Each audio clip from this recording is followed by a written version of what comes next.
Alam mo ba, sa buhay madalas lang tayong nagigising sa katotohanan kapag huli na ang lahat. Lalo na tayong mga lalaki, maraming bagay na hindi natin agad naiisip hanggang dumating ang oras na puro panghihinayang na lang ang natira sa atin. May kasabihan nga na mas maraming bulaklak ang naibibigay sa mga patay kaysa sa mga buhay, dahil mas malakas daw ang pagsisisi kaysa sa pasasalamat. Isipin mo yan, parang laging nauuna ang lungkot at regret kaysa sa tunay na pagpapahalaga. At totoo yan, ang regret ay isa sa pinakamalakas na emosyon na kayang bumago ng pananaw sa buhay. Kaya hindi dapat binabaliwala ang bigat nito. Kasi kapag dumating na ang huli, wala ka nang magagawa kundi tanggapin na sana ginawa mo ng mas maaga. Kaya sa video na ito, pag-uusapan natin ang 7 bagay na madalas pinagsisisihan ng ibang lalaki. At kung matututo ka dito, baka hindi mo na ulitin ang parehong pagkakamali. Siguraduhin mong manatili hanggang dulo, dahil baka yung huli ang pinakamahalaga.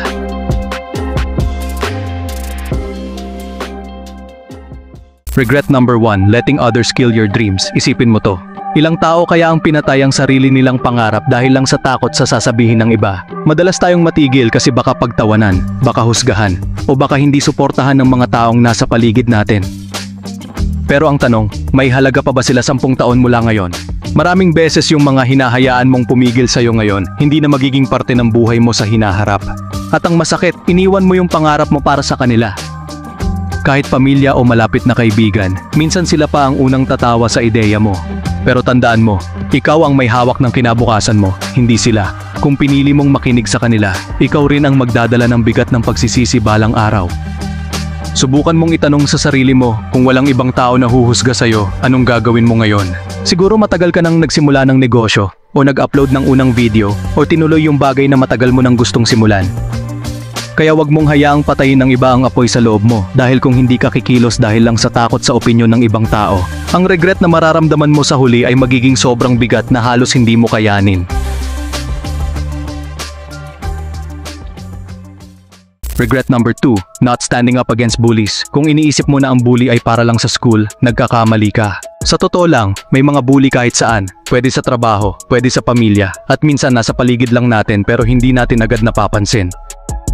At isa sa pinakamasakit na pagsisisi ay yung hindi mo pinanindigan ang sarili mo laban sa kanila. Kasi habang buhay mong dala yung alaala na pinabayaan mong tapakan ang dangal mo, na hindi ka lumaban kahit kaya mo naman. Tandaan mo, ang bully ay pumipili lang ng target na iniisip nilang mahina. Ibig sabihin kapag pinili ka nilang apihin, tinitingnan ka nila bilang madaling durugin. At kung hahayaan mo lang, lalo ka lang nilang babaliwalain. Kaya dapat matuto kang manindigan. Tingnan mo ang honey badger, maliit lang pero kahit leon ay iniiwasan siyang kalabanin. Bakit ganon? Kasi walang takot, handang lumaban hanggang dulo. At yun ang dahilan kung bakit hindi siya ginagawang biktima. Kung gagayahin mo ang tapang ng honey badger, hindi ka basta-basta lalapitan ng bully. Kasi mararamdaman nila na handa kang lumaban, at mas pipiliin nilang umatras kaysa sumabak sa gulo laban sa'yo. Yan ang tunay na proteksyon.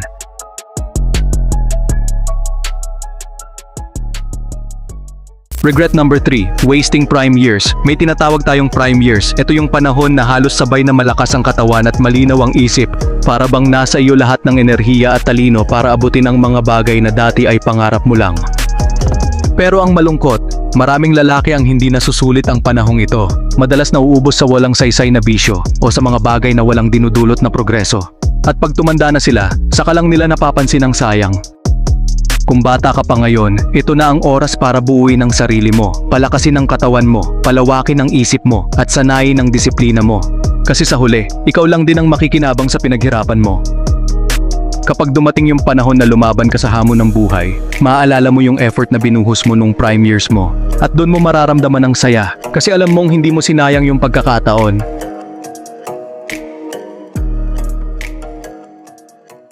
Regret number 4, letting opportunities slip. Isipin mo kung ilang pagkakataon ang dumadaan sa harap natin araw-araw. Minsan maliit lang sila sa tingin natin, pero sa totoo lang, pwedeng yun na pala yung magbabago ng buong buhay natin kung sinunggaban lang natin.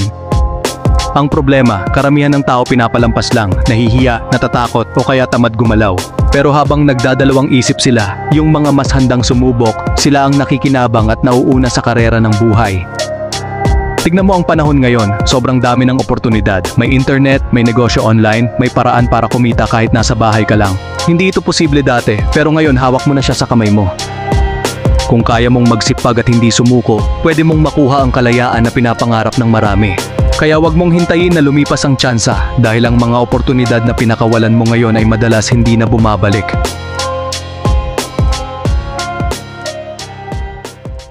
Regret number 5, not understanding female nature. Maraming lalaki ang pumapasok sa relasyon nang hindi muna iniintindi ang ugali at kalikasan ng babae.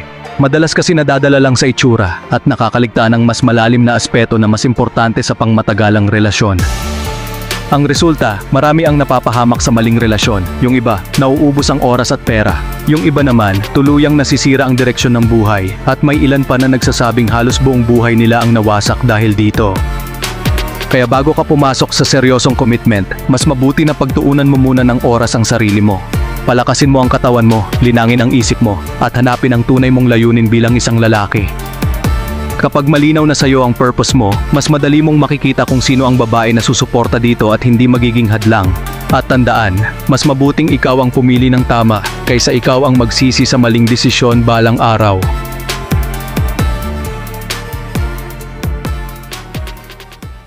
Regret number 6, not enjoying life. Totoo na hindi dapat sayangin ang prime years at mga oportunidad, pero may isa pang mahalaga. Kailangan mo ring matutong magpahinga at mag-enjoy sa simpleng bagay. Kasi kung puro trabaho lang, darating ang panahon na mapapansin mong wala ka palang na-enjoy.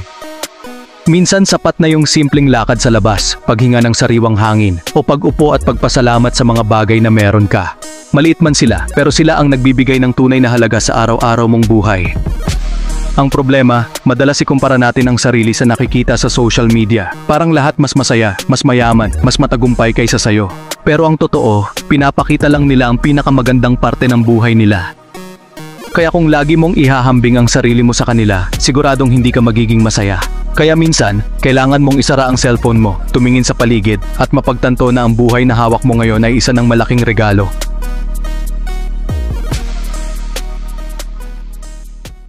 Regret number 7, not forgiving people. Alam mo ba kung ano ang isa sa pinakamasakit na bagay sa buhay? Hindi sugat o bali, kundi yung makita na yung taong kasama mong gumawa ng pinakamagagandang alaala ay unti-unti na lang nagiging alaala din. Isipin mo ang bigat ng loob kapag namatay ang isang tao na may galit ka pa sa kanya. Doon mo lang marirealize na hindi naman pala ganun kalaki ang dahilan ng tampuhan ninyo, pero huli na para ayusin kasi wala na siya. Hindi madali ang magpatawad, pero tandaan mo na mas matapang ang taong kayang magsabi ng sorry, at mas matatag ang taong marunong magpatawad. Lahat tayo nagkakamali, at doon nakikita kung gaano tayo tunay na tao. Kapag natuto kang magpatawad, para mo na ring pinalaya ang sarili mo sa bigat ng galit. Mas mahaba ang buhay at mas magaan ang pakiramdam kapag pinili mong bitawan ang hinanakit kaysa ikulong ang sarili sa poot. Kung natutunan mong mahalaga ang pagpapatawad, ang pag-enjoy sa buhay, at ang pag-alaga sa sarili, tandaan mo na ang lahat ng ito ay hakbang para hindi ka magsisi sa huli. Kasi ang tunay na talo ay yung taong hindi natuto sa pagkakamali ng iba. Kaya piliin mong magpatawad, piliin mong sundan ang pangarap mo, at piliin mong sulitin ang oras na meron ka.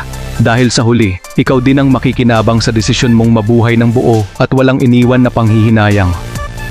Kung nagustuhan mo ang ganitong usapan, huwag mong kalimutang pindutin ang like at subscribe button. Makakatulong yun para mas marami pa tayong mapag-usapan tungkol sa buhay at mga aral na makakatulong sa'yo araw-araw.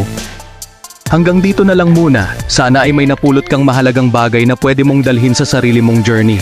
Maraming salamat sa oras mo at magkita ulit tayo sa susunod na video. Ingat ka palagi.